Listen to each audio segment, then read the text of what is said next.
Morning. Ayan yung ating mga sinibak na kahoy. Atin ang pinatutuyo. Ayan yung iba nagamit na, natuyo na. Ayan. Yun pa. Saka yun. Matutuyo na yan. Tapos nagtayo tayo ng ng balag ng ampalaya. Ay. Inihahanda na natin kasi tumubo na yung yung pinunla nating ampalaya.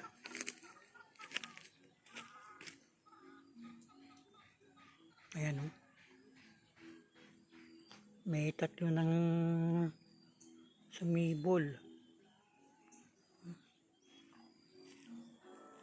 Tapos ito, okra. Okra.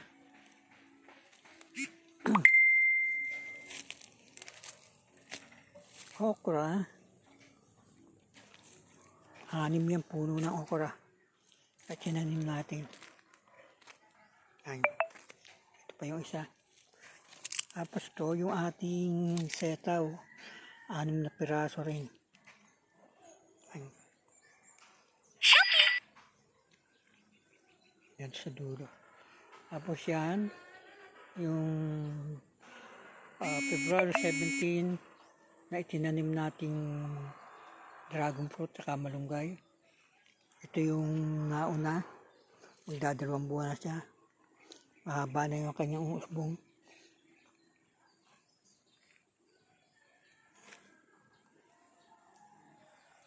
Tatlo yung puno ng malunggay na may kasamang tigagalawang dragon fruit.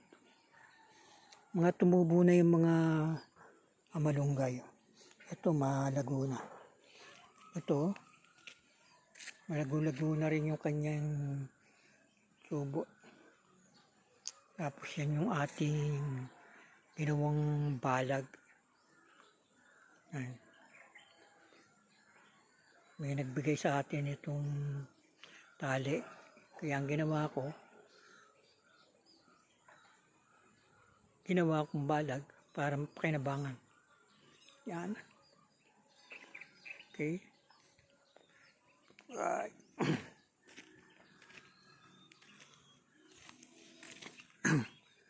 Ito ating mga sinibak na kahoy. Ayan.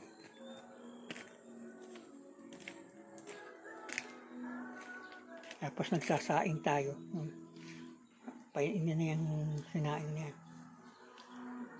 Siyempre, ang ulam natin ay masarap.